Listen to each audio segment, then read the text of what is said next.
Evet, evet, evet. Yine geldim. Ben geldim. Ben Ozan Kuntay. Sizin için geldim arkadaşlar. Achtung! Başlıyoruz abi. Aynen. Arkadaşlar hepiniz hoş geldiniz. YouTube kanalıma astroloji üstüne ve matematik üstüne kurulu elbette ki. Aynen. Şimdi önümüzdeki haftanın astroloji eksenini bir gözden geçireceğiz. Şimdi açalım Solarfire'ı hemen. Sayın Solarfire. Evet. Önümüzdeki hafta. Bugün ayın 24'ü. Bugün ayın 24'ü. Ay Başak Burcu'nda ilerliyor. Eksi ağırlıklı bir burçta. Ama aynı zamanda tabii toprak elementinin doğal akışı eksidir. Çünkü başka türlü verim alınmaz. Yarın pazartesi günü haftanın başına Ay terazide geçeceğiz. Matematiksel değeri artı. Ondan sonra Ay Akrep'e geçiş yapacak. Matematiksel değeri eksi. Haftanın sonunda yine Yay burcunda olacak. Matematiksel değeri artı. Lakin ancak şöyle durum var. Açıları izliyorsunuz değil mi? Açıları. Şimdi bu sağlam kare açı. Niye? Ay Yay burcunda bir şeyden öğretmeye çalışıyor. 9 numaralı ev. Bir felsefe, bir eğitim, hem de yüksek akademi eğitimi. Bir şeyin eğitiminin son noktası. Buna dünyada akademi eğitimi deniyor. Ama sen üniversiteye gitmeden de bir eğitimin en üst aşamasına giriş yapabilirsin.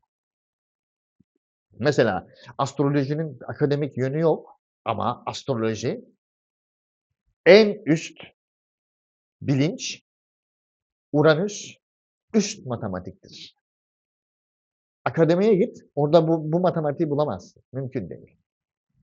Hiç şansın yok. Şimdi o yüzden öğrenmen gerekiyor diyor zaten bu kare açı. Neyle? Plüton, Güneş ikizlerde. Onun desteğini alarak bunu öğrenmen gerekiyor ve bununla beraber akış yön değiştirecek. Koskocaman bir kare açı var. Ondan önce Ay Akrep'te bu dönüşümdür. Ve bu dönüşümü Ay Akrep'te, Venüs Yengeç'te. O açıyı kullanarak yapacaksın. Önce bu ivmeye giriş sağlayacaksın. O ivmeye giriş sağladıktan sonra matematiksel olarak eksiyle oraya giriş yaptıktan sonra o dönüşüm kanalına giriş yaptıktan sonra Akrep'le yeraltı dünyası, duygular, içsel dünya, bilinçaltı. Başka türlü o bilinçaltına giremezsin. Venüs'ten aldığın bilgiyle, o olasılıklardan aldığın bilgiyle o dönüşüme giriş yapacaksın. O dönüşümü daha sonra sana Yay burcu getirecek. Nasıl? Yönünü döndürecek. Önce içeriden alacaksın, sonra dışarıdan alacaksın her şeyi. Etki önce dışarıdan olacak. Neyle? Akrep burcuyla. Ondan sonra dışsal etki. O da içeriden dışarıya bir değişken gerekir. Yay burcu zaten ateşin değişken elementidir. Onunla beraber Oğlağa geçiş yapacaksın. Oğlak ne? Yeryüzünde maddesel dağılımlarla ilgilenen kişi. Kardinal. Matematiğin işleyişini görüyor musunuz? İleri derece matematik. Bu algoritmayı çözdüğünüz zaman dünyadaki yaşam size çok daha kolay bir hale geliyor. Ancak hepsinin, bütün bunların olabilmesi için haftanın hemen başında Ay terazi burcuna geçip o dengeyi oturtmak zorunda. O denge oturttuktan sonra eğitim videolarından izleyebilirsiniz. O bilginin Kova ve Satürn Uranüs dolayısıyla dünyaya inip İkizler burcuyla dünyayla dağılıp nasıl terazi burcuyla dengeye oturduğunu anlattım. Oradan izleyebilirsiniz o videoyu. Bütün videoları sırayla izlerseniz bu muazzam algoritmayı zaten öğrenmeye başlarsınız. O zaman astroloji asıl ne demek? Onu görürsünüz zaten. Önce haftanın başında o denge oturması lazım abi. Teraziyle. O denge oturmadan akrepteki dönüşüm olmaz. Akrepteki dönüşüm oturmadan öğrenemezsin. O öğrenmeyi nasıl yapacaksın? İçeriden dışarıya çıkacaksın. Neyle? Değişkenlikle. Yay burcu. O değişkenlik sana bunu öğretecek. Başka bunu öğretilebilecek bir burç yok. Yay burcu öğretir bunu. Aynen. Ondan sonra öğrendin mi? Yaydan sonraki burç hangisi? Oğlak. Toprağın adil bir şekilde yeryüzünde dağılması denir buna. Oğlak burcu. O yüzden Satürn gezegeni tarafından yönetilir zaten. Uranüs Kova'dan Satürn'e indiriyor. Satürn sağ tarafta Oğlak, sol tarafta Kova. Önce fikir gider, döner dolaşır, Oğlak'ta yine dağılır. Kova, Balık bilinçaltına girer. Koç tamamen de, hatta haritadan gösteriyor. Kova burada. Oğlak'tan çıkar Kova'ya. İkisini de Satürn gezegeni yönetir. Oradan bilinçaltına giren 12 numaralı ev. O bilinçaltından çıkar yaşam alanına. Yaşam alanında değerlenir. Değerlenip halk arasında ikizler burcuyla yayılır. Yayıldıktan sonra bu bilgiyi alan herkes kendi en güvenlik alanında 4 numaralı evde sindirir. Bunu sindirdikten sonra devreye beyni girer. Ha ben bununla bunu yapabilirim der. Yapmaya kalkar. Bunu yapmak için günlük rutinlerinde yönetmesi gerekir. O nerede? 6 numaralı ev. Başak Burcu. Orada döndürdükten sonra denge oturmak zorundadır. Ve bu denge de birden fazla kişiyle oturur. Terazide. O denge oturdu mu dönüşüm başlar. O dönüşüm herkesin iç dünyasında başlar. O iç dünyasındaki dönüşüm tamamlandı mı bu sefer dış dünyayla bağlantı kurmak zorundasın tekrardan. Aksi takdirde iç dış dengesi oturmaz. Onun için de yay burcu. Ben bunu içimde oturttum. Şimdi bunu dışarıya nasıl aktarabilirim? Nasıl aktaracağımı bilmiyorum. O zaman yay girer devreye. Madem bilmiyorsun, yay girer devreye. İç dünyadan dışarıya bir köprü kurar ve o yolda sana bunu öğretir. Sen de bunu öğrendikten sonra alır onu en başa dönersin. Satürn gezegenine, Oğlak burcuna ve oradan tekrar aynı döngüye girersin. Astroloji böyle işler arkadaşlar. Mayday mayday. Aynen. Şimdi önümüzdeki hafta dengeler oturdu. Ondan sonra dönüşüme başlayacak ve dışarıya akış geçecek mi? Ama önce bunu burçlarda görmemiz gerekiyor. Arkadaşlar bol bol like, bol bol yorum ve abonelik rica edeceğim. Güneş burcu ve yükselen burcu Koç olan arkadaşlar. Sizin zaten 7 numaralı evinizde başlıyorlar. 7 numaralı ev terazi tarafından yönetilir. 7 numaralı ev hayatındaki o zihinsel ve fikirsel dengeyi, maddesel dengeyi oturttun mu abi? Oturttum. O zaman o denge 2 gün boyunca oturmak zorunda. Oradan Akrep burcuna geçeceksin. Dış kaynaklara, başkalarının finansal kaynakları. Onları aldın, onlarla beraber dönüşüme giriyorsun. O dönüşümden çıkış tek yolu var. Daha üst bilince geçebilmek için Yay burcu. İçerle dışarısını bağla. Dışarıdaki finansal kaynaklardan aldın mı? Aldım. O zaman bunun içinde bütünleştirip, harmanlayıp, dönüşümü sağlayıp iç dünyanda o başkalarından aldığın kaynakları onunla kendi kaynağını yaratacaksın. 9 numaralı evde Yay burcunda. O dengeyi oturtup bunu yaparken Venüs Yengeç burcunda onu kullanacaksın. Matematiksel olarak eksi ama tamamlayıcı bir burç. Achtung. Onu yaparken Jüpiter'i kullanacaksın. O da Yengeç burcunda. Onu o da ekside. O da bir şeyi inşa etmek için. Bunu yapabilmek için insanlarla diyalog halinde olman lazım. Merkür ikizler burcunda. Bol bol diyaloğa gireceksin. Ancak ikizler burcunun vizyonunu kaçırmayacaksın. Çünkü Mars Boğa burcunda. Yavaş yavaş kazıya kazıya işin aslını araştıra yapacaksın. O zaman Merkür ikizlerle bir illüzyonu getirdi mi, getirmedi mi bunu zaten görürsün. Merkür nerede? Senin 2 numara. Mars nerede? Senin 2 numaralı evinde.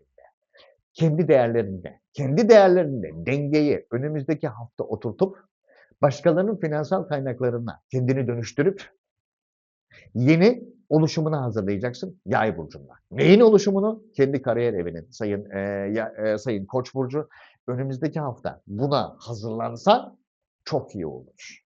Çünkü o dengeyi önce oturt, daha sonra o dönüşüm kendiliğinden gelecek sana. Seni ona zorlayacak. Niye? Çünkü eksi. Seni oraya doğru çekmeye başlayacak. Plüton nerede? 11 numaralı evde. Onun mıknatıs alanına giriş yapacaksın zaten.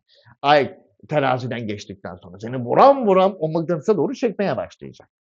İster istemez oraya gitmek zorunda kalacaksın. Ve bunu yaparken dediğim gibi o dengeleri oturtup o finansal kaynaklarınla bütünleşip daha sonraki aşamayı öğrenip o bağlantıları kurup zirveye çıkacaksın abi. Kendi zirvene sayın Koç. Önümüzdeki hafta buna mutlaka hazırlanman gerekiyor. Aksi takdirde Mars Boğa burcunda o dengeleri sana kurdurtmaz. Kurdun diyelim, Plüton'un önüne geldi. Ne diyecek biliyor musun? Olmamış. Baştan yap. Benim yapay zeka üst derece vizyonuma uymamış. Yeterince güncellenmemişsin. Yeterince kaynak almamışsın. O kaynakla kendini bütünleştirmemişsin. Done. Yık, baştan yap diyeceksin. O yüzden. Gelelim şimdi sayın boğa burçlarına. Sayın boğalar 6 numaralı evde başlıyor. Önümüzdeki hafta kararlar alacaksınız.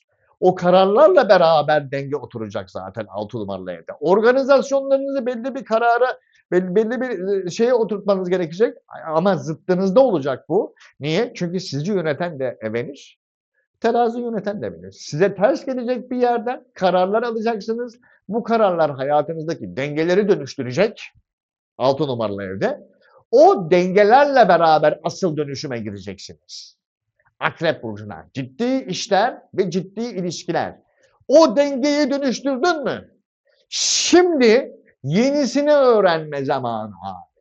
Ay Yay burcunda senin 8 numaralı evinde. Ama sana hazır bir öğrenme gelmiyor. Başkalarının finansal kaynakları üstünden bir hazırlık aşaması atlatacaksın sayın Boğa önümüzdeki hafta. Ve bunun için de 10 numaralı evindeki Plüton'u kullanmak zorundasın. Sen onu kullanmazsan bütün kariyer hayatını yerle bir eder. Çünkü 10 numaralı evde. Ve hazır Mars 1 numaralı evinde yürüyorken onu çok iyi bir şekilde kullan. Mars çünkü savaş gezegeni, mücadele gezegeni ve senin yaşam alanında daha ne kadar faydalı bir yerde olabilir? Onu kullanıp Venüs'ü 3 numaralı evde kullanıp Achtung, Jüpiter'i 3 numaralı evde yakın çevrende, zihninde her tarafından geliyor. Onları kullanıp o kararları alıp o eksileri birbiriyle çarpıp artıyı oluşturup o artıyla dengeleri kurup ondan sonra dönüşüme hazırlanman gerekiyor. O dönüşüme aldın mı? Hak ettin mi abi o dönüşü sen? Eksiyle akrepte. Şimdi rekabet alanına gireceksin. Rekabet alanında ne yapacaksın? Öğreneceksin Yay burcunda. Öğrenip kendi değerlerini oluşturacaksın. Nerede? Mars'ın sana öngördüğü yerde. 1 numaralı evde. Değerlerin orada. Mayday, mayday. Achtung. Ve bunu yaparken İkizler burcundaki Merkür'ü çok iyi kullanman gerekiyor. Senin 2 numaralı evinde. Bol bol iletişim ama illüzyonvari iletişim. Achtung, dikkat et. Sayın bu. Önümüzdeki hafta. Bu mudur? Budur abi. Saldırın. Aynen. Gelelim şimdi İkizler burcuna. Sizde olay nerede? Her şey sizin yaratıcılığınıza kalmış. O yaratıcılığınızla yani denge sizde aslında. Dengeyi oturtmak tamamen sizde kalmış olan bir şey. Yaratıcılığınızda kalmış olan. Bir yerde bir eksik mi var? Onu tamamlamayı öğren arkadaşım. O tamamlamayı öğren. Neden öğrensin? Çünkü Mars 12 numaralı evinde senin enerjini sıkıştıracak. 12 numaralı evdeki Mars karanlıktadır. Enerjiyi çok dengeli bir şekilde çıkaramaz. Gerekirse yöneticilik vasıflarını kullan. Çünkü aynı zamanda tamamlanması gereken işlerle meşgul olacaksın. Niye? Mart 12 numaralı evde abi. Tamamlanması gereken işleri de hallettirecek. Çünkü Satürn 11 numaralı evde buna müsaade etmez. Önce aynı zamanda tamamlaman gereken işleri tamamla ki dengeyi daha iyi bir şekilde oturtabilesin diyecek ikizlere. Achtung! Venüs zaten değerler evinde senin kardeşin. O zaman niye? Her şey orada zaten. Yaratıcılığın orada. Oradan çok büyük bir avantajın var zaten. O avantajı çok iyi bir şekilde kullanman gerekiyor. Hem yaratıcılığını, hem geçmiş tamamlamalarını, hem organize ederken neyi karar vereceğine, en son bundan ne öğrendiğine. Çünkü yay senin 7 numaralı evin. Haftanın sonunda, haftanın başında verdiğin kararlardan, yaptığın yaratıcılıktan ve diyaloglardan neler öğrendin? O öğrendiğin şeylerden hangi değerler çıkabilir? Ve o değerleri sen Plüton 9 numaralı ev, yeni yaşamına nasıl aktaracaksın? Bunun peşinde koşturman gerekiyor sayın ikizler önümüzdeki hafta. Mayday Mayday yani yoğun bir hafta olacak. Ancak senin Satürn'ün 11 numaralı neyi öğrenmiş olursan o Satürn'ü ikna etmek zorunda kalacaksın. Ama o ondan sonraki haftaya gelecek. Bu hafta değil.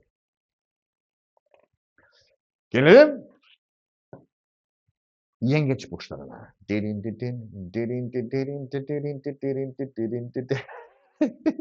Sayın yengeçler 4 numaralı ev. Bütün hayatınızın dengesinin oturtulması gerekiyor. 4-10 aksı. 4 sizde terazi ama 4'ün asıl sahibi sizsiniz yengeçler. Sizin kendi hayatınızda dengeyi vereceğiniz kararlarla oturtmanız icap eder. Çünkü oturtamazsanız Satürn bunun ifadesini alacak zaten. Ne yaptın diyecek sana. Ne yaptın? 10 numaralı evde. Boru mu? Aynen. Senin Plüton'un diyecek ki ortaklıklarına ve dönüşüm oranına bağlı olarak ben bunu kabul edeceğim. Yaptın ettin. Bakacağım tam dönüşmemişsin. Nasıl? Dengeye oturtmuşsun ama tam dönüşememişsin. Tam güncellenmeyi takip edememişsin. Bunun için o zaman ben seni tekrardan rekabet alanına sokmam gerekiyor. Yani tekrardan risk alman gerekiyor sayın dinleyiciler. Mecbursun bunu yapmaya.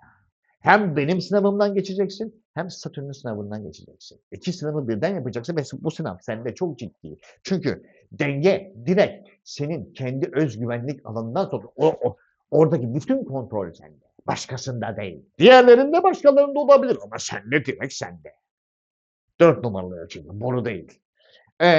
Mars nerede? Dış bağlantılardan en uygun kaynağı alıp getirip onunla dengeyi kuracaksın arkadaşım. Bu kadar basit.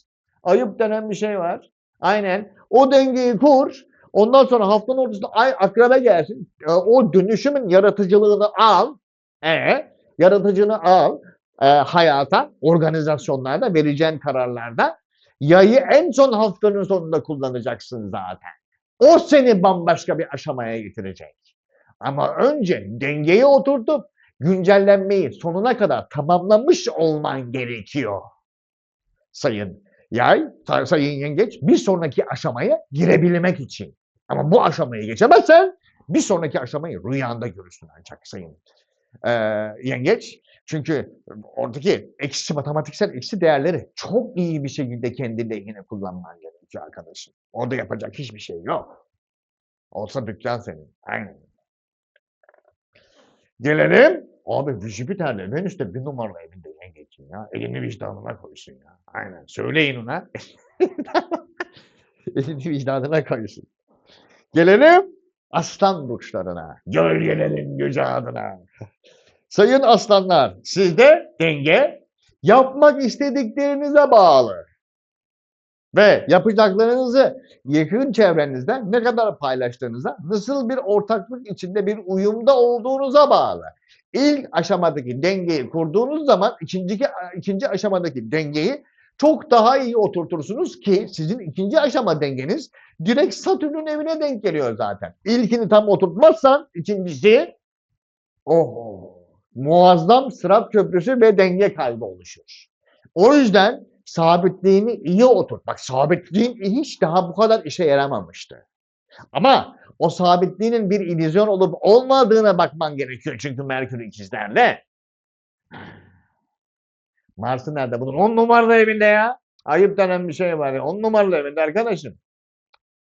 Daha nasıl avantajlı bir yerde olabilir? Tabii. Ay Akrep'e geçtiği an kendi Mars'ıyla karşıdaşı yapıyor. Dönüşüm o kadar tereyağından kıl çeker gibi gider ki aslında aslanlar için. Kullanabilirse çünkü ondan sonra yapacağı her şey kendi yaratıcılığıyla, orada öğrendiği her şeyi kendi yaratıcılığınla ve etrafından alacağın bilgiyle destekleyeceksin. Yay burcu senin 5 numaralı. Sana dönüşüm ve eğitim hazır geliyor ya. Millet ne sanat köprüsünden geçiyor şimdiye kadar videonun başında gördük. Sana hazır geliyor bilgi. Ayıp denen bir şey var. Sana hazır geliyor. Sadece Venüs'ün gizli kapaklı olayları kontrol etmen gerekiyor. Çünkü Venüs 12 numaralı evde. Kim gerçekten senin yüzüne gülüyor? Kim yüzüne gülmüyor?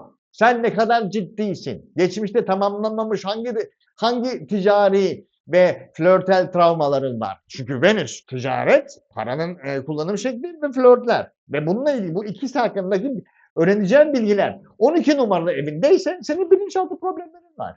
Ya da arkandan kuyunu kazmaya çalışan insanlar var. Ya da gizli kapaklı dönen olaylar var. Bunları kontrol etmen gerekiyor. Bir takım şeyler gizli kalacak orada. Onları senin ortaya çıkarman gerekiyor sayın Aslan. Bu senin birinci ey Türk gençliği, birinci vazifen diyerek giriş yapacak.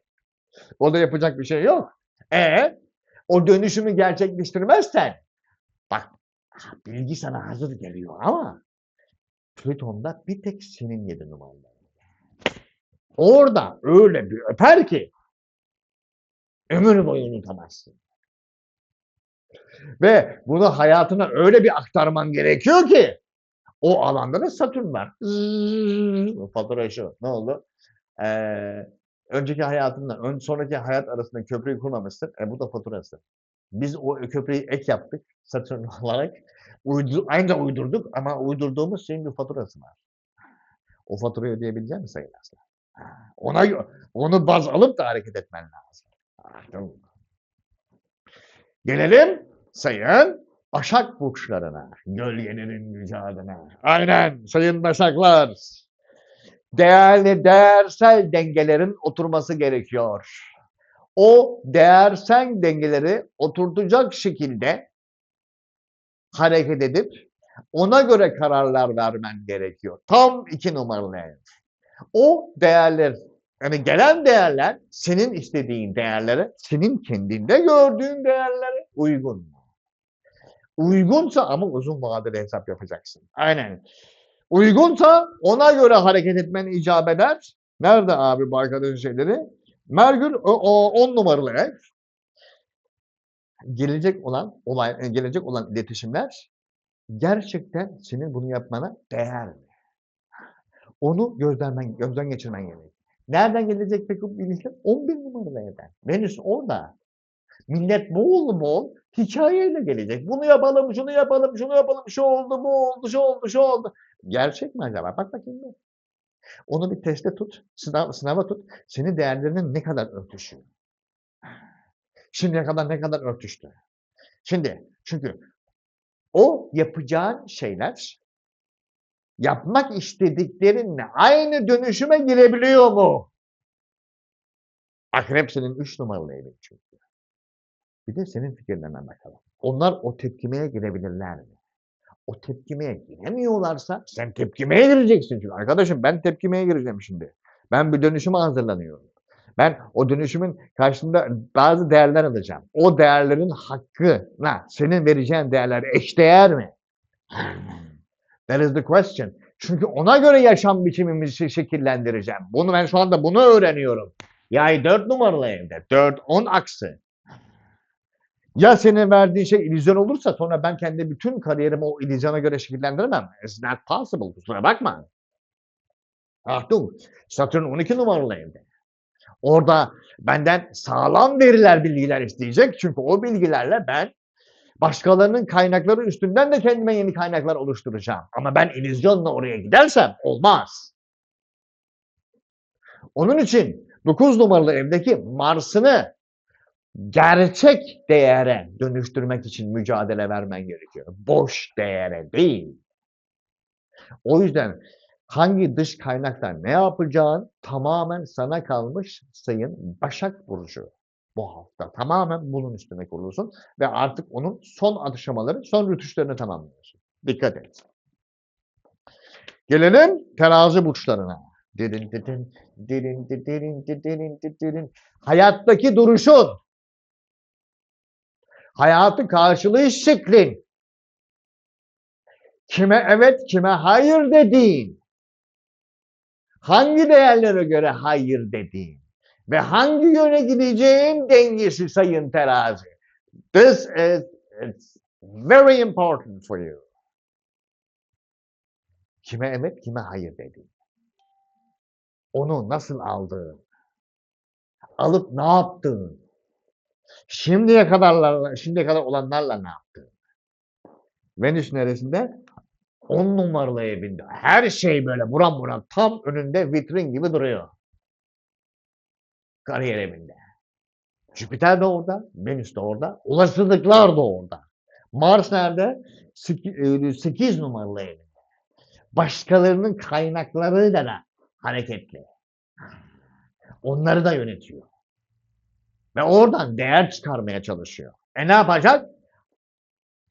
Hangi değeri, kendi değerini nerede yapacağın her şey, duruşun bile senin değerini belirleyecek. Ona göre dur. Sayın Terazi, ona göre dur. Ona göre dönüşüme gir. Öyle bir duruş ve konum sergilemen gerekiyor ki bu referans olacak senin için. Ve o yüzden olasılıkları öyle bir kullanman gerekiyor ki çok sağlam bir terazide.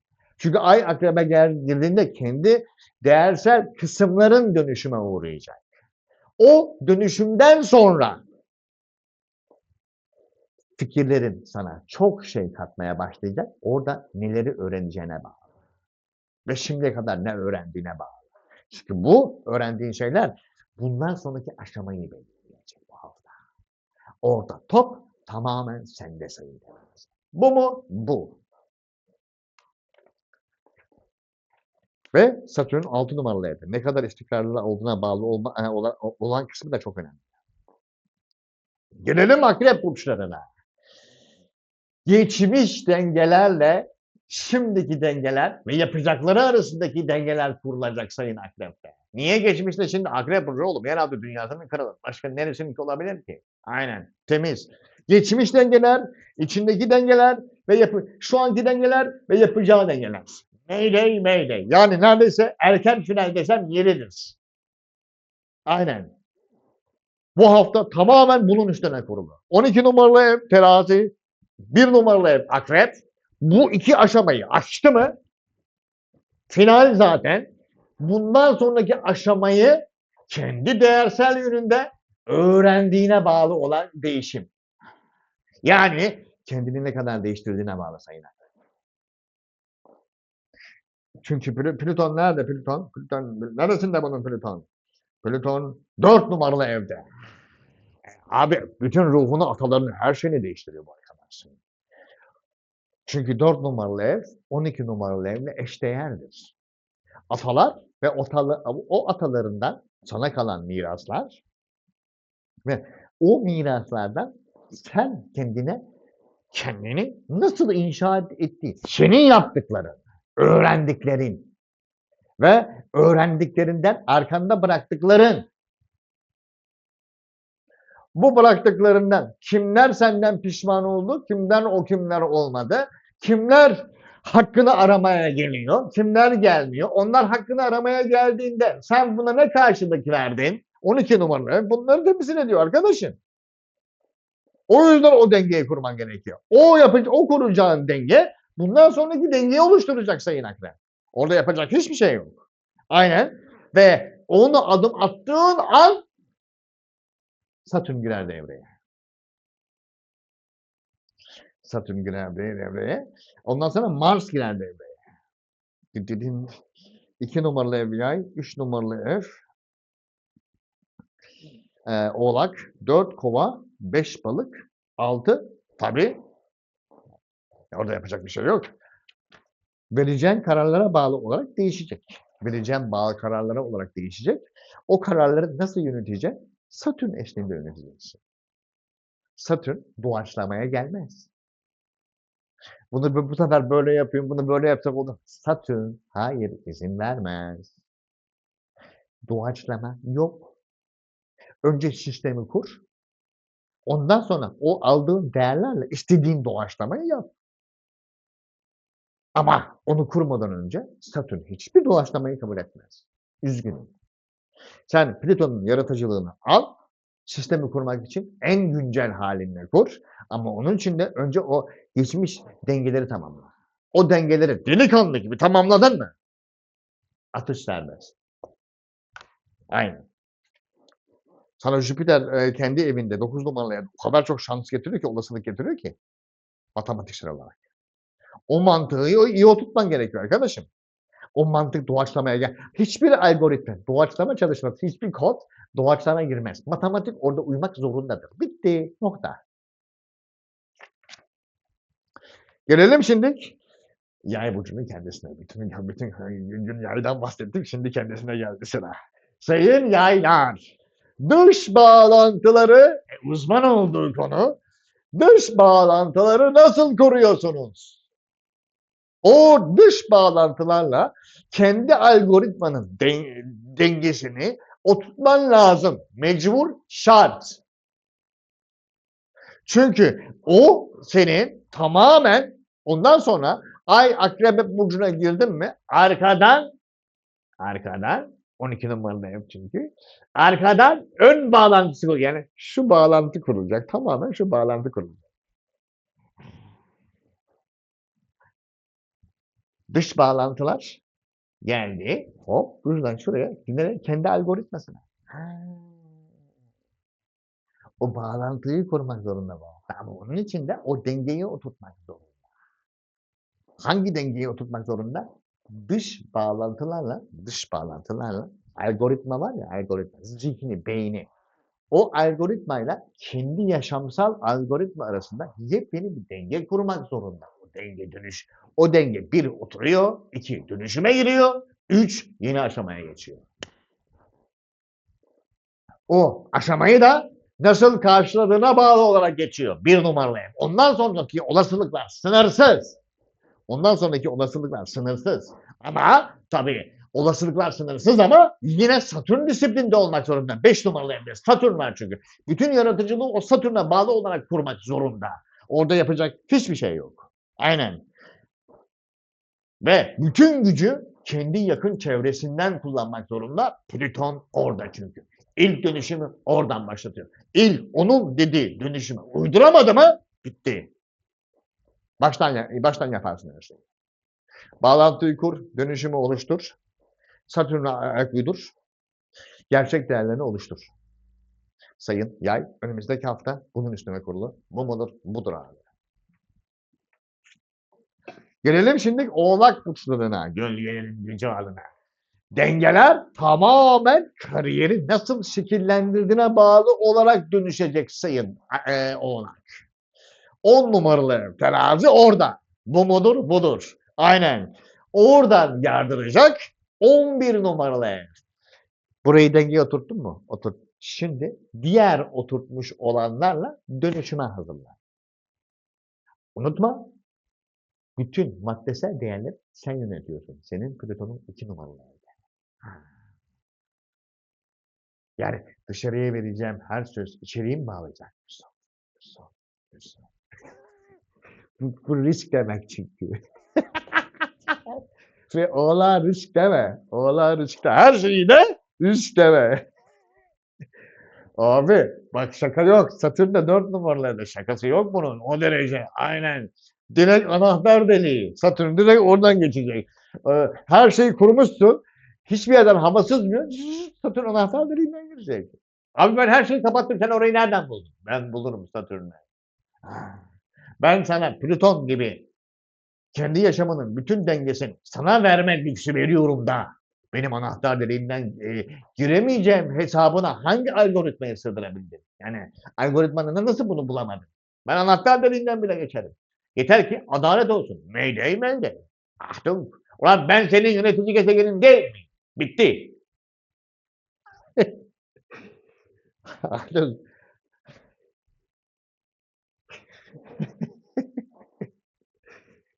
En sonunda zaten. Peki şimdiye kadar ne yaptın? Şimdiye kadar öğrenemedin mi sen bunu? Ayıp denen bir şey var. Öğrendim. Göster bakayım nasıl öğrenmişsin. Niye? Yay 12 numaralı evde. Şimdiye kadar bunu neleri öğrendin? Ve bu olanlarla kendini nasıl güncellersin? Böyle güncellerim. Olmamış mı? Baştan yap. Bunu diyecek. Baştan öğren. Done. O zaman sınıfta kalırım ben. Kaldın zaten şimdi. Bunu yeni mi anladın? Ben beğenmediysem sen sınıfta kaldın. Değerlerin güncel değerlere uymuyor. Buraya yeni bir yönetici atayım. Kime? Oğlan algoritması. Yapacak bir şey yok kardeşim. Ayıp denen bir şey var. Anladın? Biz de emir kuluyuz. Diyecekler. Orada yapacak bir şey yok. Sen Mars'ı Boğa burcunda 5 numaralı evde kullanamıyorsan, Güneş'i orada kullanamıyorsan, oho, ayıp denen bir şey var. Aynen. Ve geçmiş bağlantıları oturtamıyorsan, Kova'ya geçelim değil mi bir zahmet? Aynen. Bir zahmet Kova'ya geçelim. Gelelim Kova burçlarına. Sayın Kovalar, 9 numaralı ev, denge. Yeni hayatta denge oturacak. O oturttuğun dengeyi ticaretini dönüştürmeye harcayacaksın. O bütün denge oraya gidecek. Full konsantre. 9, 10 numaralı ev. Plüton hazır 1 numaralı evdeyken Doğan bütün yaşam alanı ve o dengeye oturtmak zorundasın. You have to. Yani sende Allah'tan dananın kuyruğu baştan kopuyor. Sonradan değil. En son dönüp dolaşıp oturdu mu Sayın Plüton? Ne oturdu mu? Oturmuş bir şey görmüyorum. Ben sabahtan beri onu oturtmakla uğraşıyorum. Sabah saat 9'da başladın ya. Evet. Olmamıştı o. Ben de olmamıştı onu arkadan yıktım. Hangi olmuştuk? En baştan. En baştan. Güneş 4 numaralı evde. Oğlum onu kullansana. Kendi her şeyi.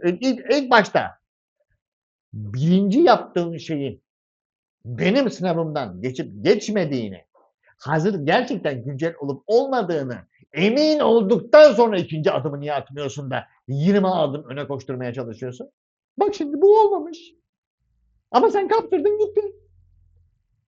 Meriç'te 2 sene geçti ya. Gitti hemen. O gaza gelmeyeceksin kardeşim. O gaza hemen gelme. O gaza gelirsen sonra böyle bunlar olur. En son Satürn'e onun faturasını ödersin zaten. Bitti. Satürn nerede? Satürn 3 numaralı ev. En yakın çevreni yıkıverir. Olur biter.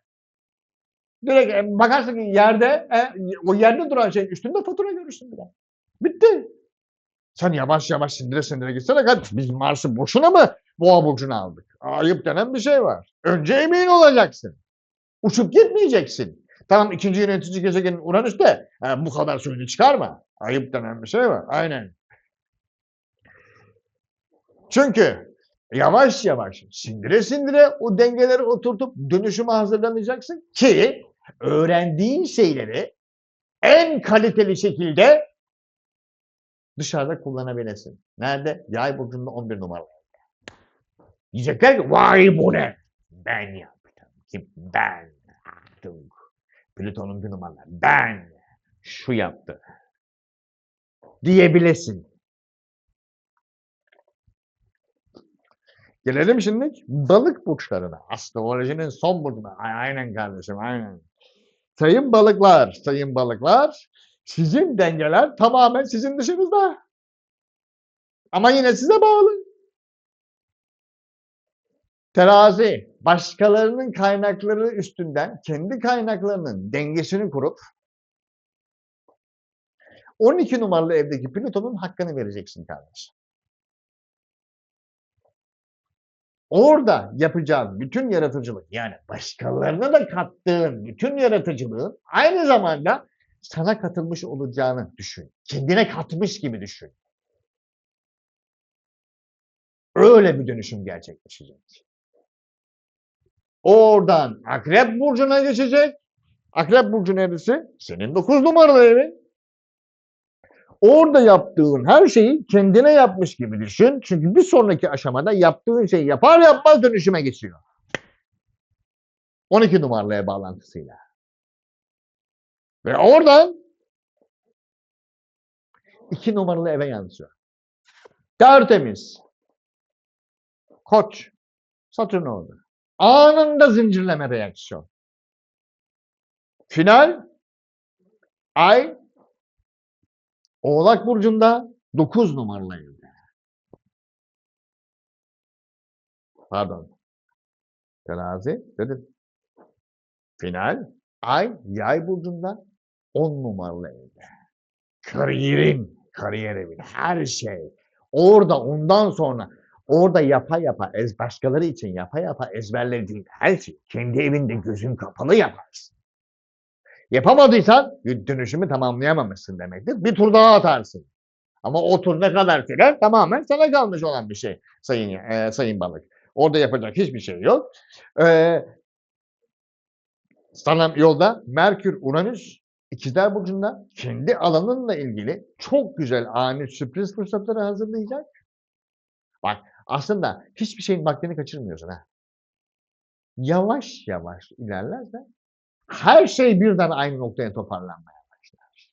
Ve toparlanırken havada nasıl toparlandığını görürsün zaten. Dersin ki vay be ne oldu?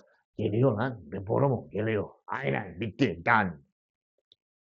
Arkadaşlar bugünlük benlik bu kadar. Ben Ozan Kurtulay. Daha sonraki videolarda görüşmek üzere. Şimdilik herkese arrivederci. Eyvallah.